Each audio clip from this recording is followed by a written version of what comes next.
Welcome to the Bonita Business Podcast, where we bring you behind-the-scenes insights and unexpected ideas, ones that are creating business and career success right here in my chosen hometown of Bonita Springs, Florida. I'm your host, Bonita business coach Darcy Eikenberg. I'm the author of Bring Your Superpowers to Work and the founder of the leadership development firm RedCapeRevolution.com. I'm so glad you're here with me today. Flightdocs is one of those booming Bonita businesses you may know nothing about, but you should, because this technology firm that serves the private aviation industry is growing fast. That's thanks in part to an entrepreneurial mindset and a $10 million private equity investment that's rocketing this local company to the top of their industry. In this interview, I talked to Flightdocs Chief of Staff April Stercula. April and I chat about what's happening in the business and what growth looks like for this high-tech firm. April and I first met when she was brand new to Southwest Florida, and a year later, you'll hear her lessons and experiences, which hopefully are helpful to any of you listening who are new here too. Today's show is brought to you by our friends at Woods, Weidenmiller, Machete, and Rudnick, attorneys at law. A little later in the show, I chat with partner Jay Caudle, who just opened the firm's office here in Bonita. We'll link to more information about the firm and their people on our show notes page, which you can find at bonitabusinesspodcast.com. But now, here's my interview with April Stercula, Chief of Staff at Flightdocs, based right here in Bonita Springs, Florida. April, thanks so much for being here on the Bonita Business Podcast. You are welcome. Glad to be here. Well, we've heard little bits and pieces about Flightdocs in the past couple of years as a growing company here in Bonita Springs. But tell me, what exactly does Flightdocs do? Great question. So Flightdocs offers what we consider to be the most advanced aircraft and helicopter maintenance tracking platform in the industry, bar none.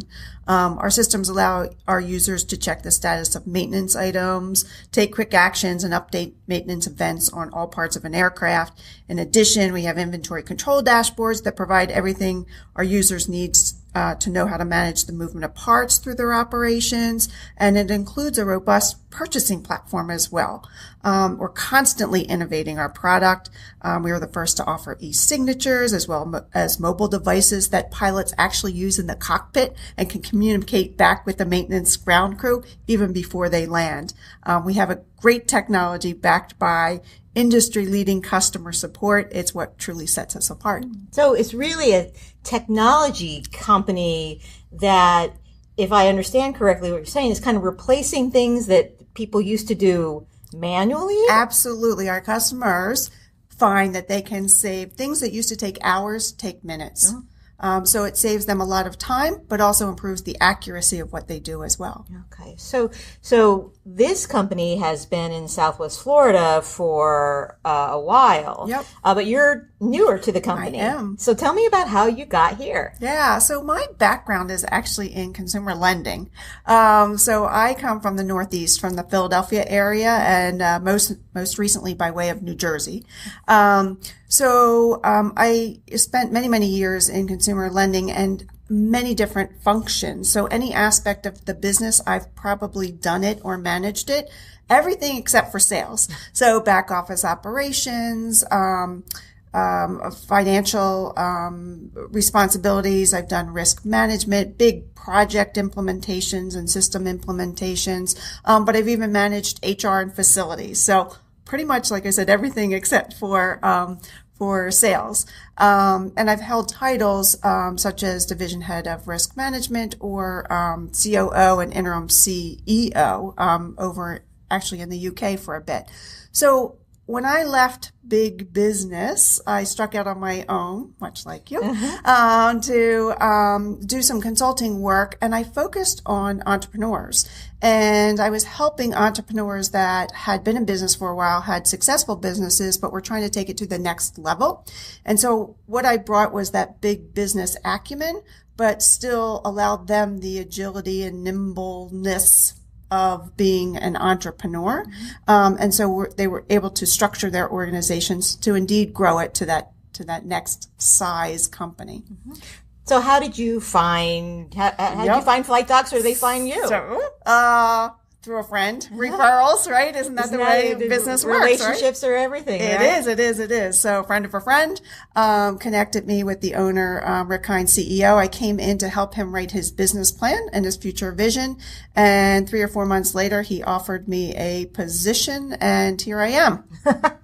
And so now your title is Chief of Staff. Yes. But tell me, what does that mean in a company like this? Great question. Because again, here I've managed, in my short tenure here, I've managed every function again, except sales.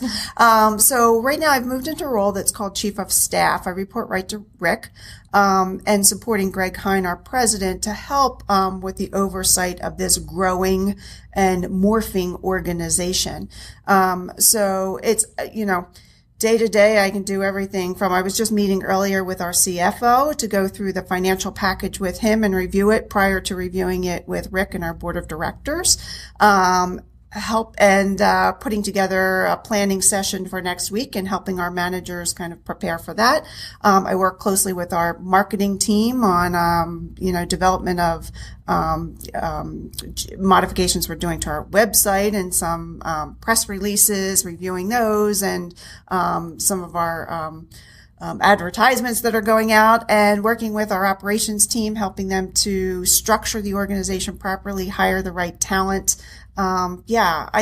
Every aspect. I think of what I missed, but there's something I missed, I'm sure. Anyway. It really is Chief of Staff. Yeah. If you're staff, I'm the chief. That's exactly it. So you and I were talking about this a little bit before, and other people have talked about this on the podcast, but I love your perspective. You mentioned staff, hiring staff. Yeah. So you guys are growing really quickly. Mm-hmm. So tell me about your recruiting efforts and your retention efforts, and what's working and what's a struggle. Yeah.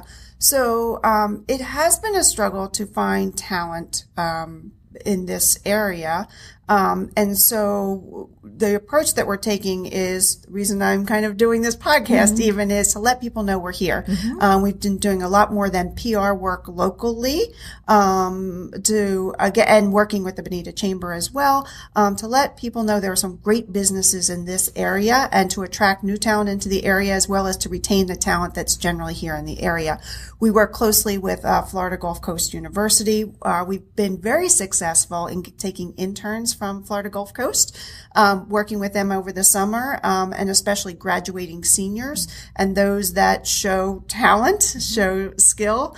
We move to a full-time employment. We continue to have one gentleman he's been a junior. He's going into his senior year, and he's working out great. We keep trying to accelerate his his graduation, but that's not seems to be working. We're also putting our positions out there on other university websites in Florida, because we're aviation focused. Embry-Riddle University, we use their alumni network as well. Obviously, our website we're advertising on, and then as much social media as we can get out there with. We've also gone with word of mouth referral bonus programs internally. We are working with recruiting agencies as well. And we are going to just start this fall doing some career fairs as well.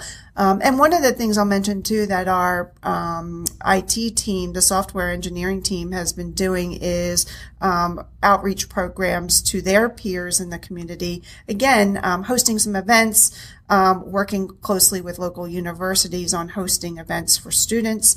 But again, all in an effort to let folks know that we're here and we're a technology company, and there are some exciting, fun things happening here.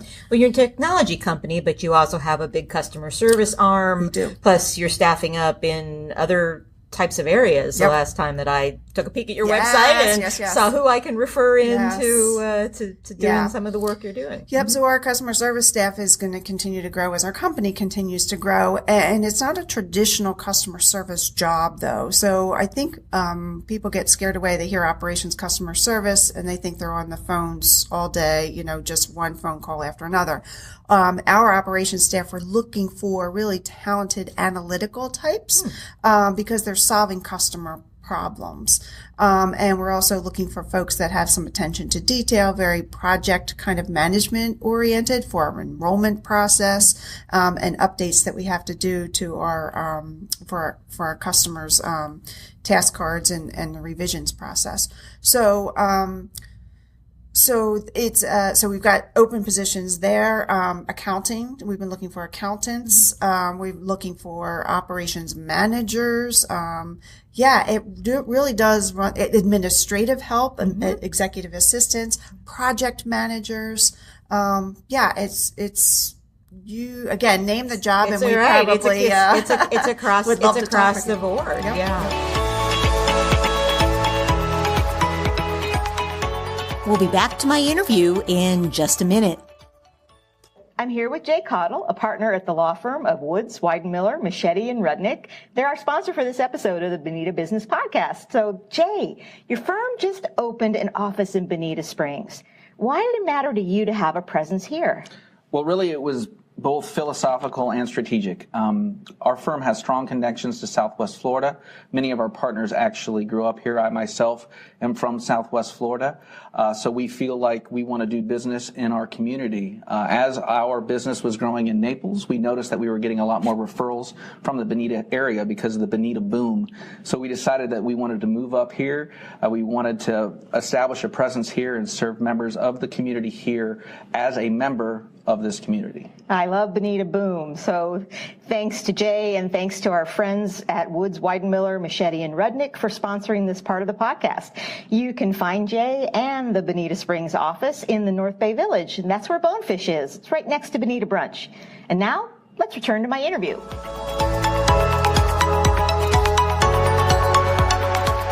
One of the things that I know that was kind of an impetus to your growth and some of the next chapter of, Rick and the work that he started as an entrepreneur was a $10 million investment from a private equity firm, which is, again, something that in Southwest Florida, we don't see that happening every day, or at least if it's happening, we don't always know about it in the same way. But so tell me a little bit about how that's creating change or creating movement in the company. Yeah, I think all it's doing is accelerating the change in the movement. This company's been in business for 15 years, very, very successful. And even with all the success we have, we're still a smaller part of a much bigger market. And we believe in our heart of hearts that we offer a superior product. And so we believe there's market share to be had. And our customers tell us that all the time. The investment is just accelerating our ability to get kind of to that next place. The hiring, continuing to invest in our platform, continuing to invest in our facilities and in our people.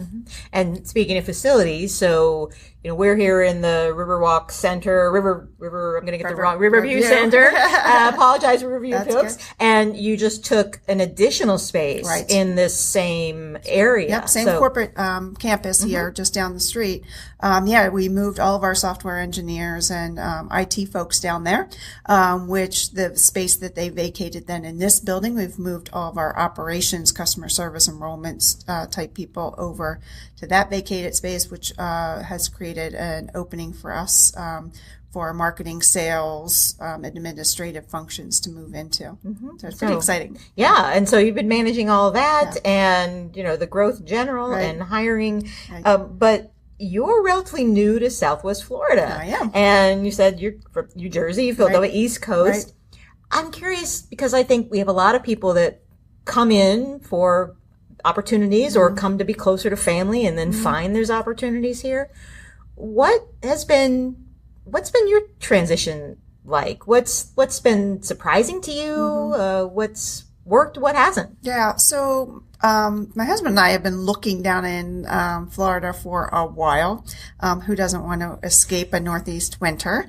When this consulting opportunity came along, for me, it was just like the universe talking to me, tapping me on the shoulder and saying, maybe now is the time. So it wasn't a hard transition for me because it was something I was thinking about doing anyway.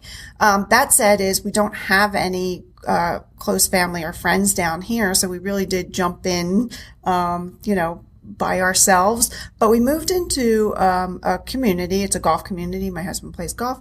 And everyone has been so welcoming, between the work atmosphere and the friends that you make here and then our community, and making friends there. It's been a fairly easy transition. And of course, all of our friends up north like to come visit, especially over the winter months. So it hasn't been a problem keeping in touch with everybody up there as well. Someone else that I interviewed on this podcast had said one of the great things about Southwest Florida is that most everybody is from somewhere else. So they get it when there's somebody who starts at their job or, moves into their neighborhood and, people are very accommodating that way. Yeah. So what has surprised you about doing business in this area? Yeah. And so that there are businesses here. Again, when I was looking prior, it was just for, leisure retirement. I wasn't thinking about business so much. But there are businesses here and there is talent here. And there is a diverse workforce here. But again, it's making sure that we're a known entity. So I feel like there's a little bit of a disconnect. I would love to continue to work with the chamber and local folks about continuing to attract and retain the talent here locally. But yeah, it's here. Is that surprising or not? I'm not sure, but yeah. Well, I think that's one of the reasons you and I were talking about this, why I wanted to try a podcast like this, is that I have a similar reaction. And I've been here for 4 years now, and my family had been here for quite a while. So, I'd been in and out, but there are really interesting, good businesses, good business leaders. There are opportunities here for people that go beyond the same 3 places or 3 names or even just having your own business and being a sole provider. Right. There's a lot of really good companies in the area, but sometimes it's hard to find them if you're a professional or you don't have the access to somebody at FGCU or FSW pointing you in a direction. Right. So if you're someone who, a experienced professional who was thinking about coming to this area, what advice would you give them? That's a great question. Just do it.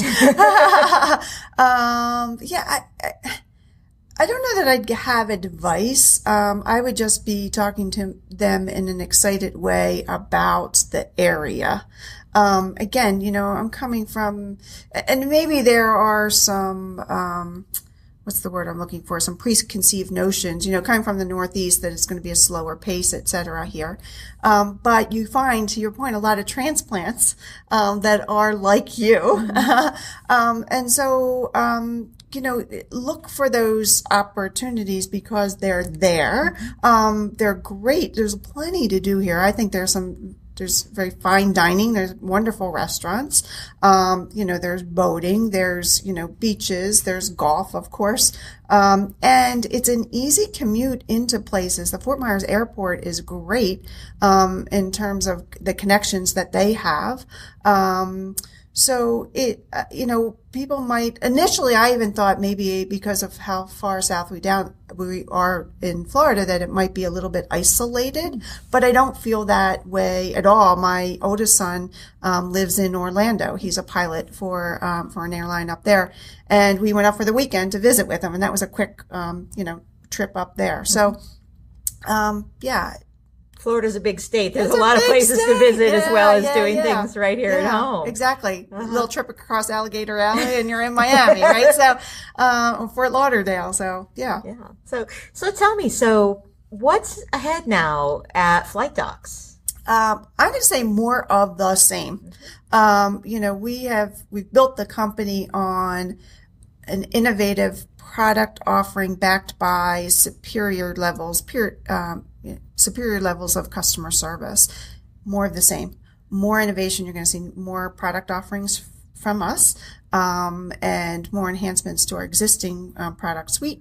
And that continued laser focus on customer service, making sure that we're meeting all of our customers' needs and that they feel not only We talk about customer satisfaction, so not only satisfied, but just elated with the service that they get from us. It sounds also there's the continued commitment in the community, working with the chamber, working with FGCU and others to pull people in and to help them benefit from what not only the work you need to do, but what you have to offer in terms of people learning and having those fast opportunities to grow here. Absolutely. I'd like to see us as a big part of growing the economy in this area, not only just in terms of our own jobs, but just as as a community leader and participant.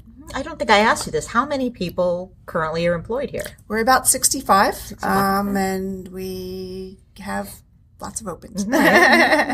So last question for you. If you had a magic wand and you could change one thing about our local area right now, what would that be and why? Yeah, somebody asked me that the other day.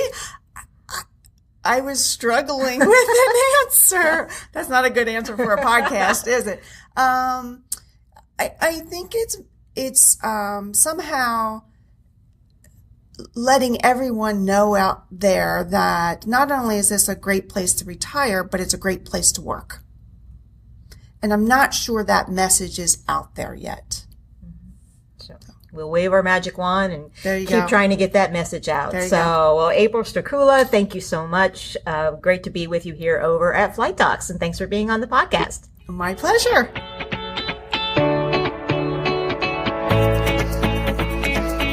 Interesting, right? Who knew this kind of work was going on right in our own backyard? Well, you do now because you're listening to the Bonita Business Podcast. Thanks again to April Stercula at Flightdocs for spending time with me. And thanks to our sponsor for this episode, the attorneys at Woods, Weidenmiller, Machete, and Rudnick with their new office in Bonita Springs. You can find out more about everything we talked about in this interview, plus pictures and other goodies when you visit BonitaBusinessPodcast.com. While you're there, be sure to sign up for our podcast updates and email, and you'll be among the first to know about every new episode. I'm Bonita business coach Darcy Eikenberg, and thank you for being here. If you like this episode, be sure to tell a friend and leave us a review on iTunes. And remember, Bonita may mean beautiful, but it also means business. Bye for now.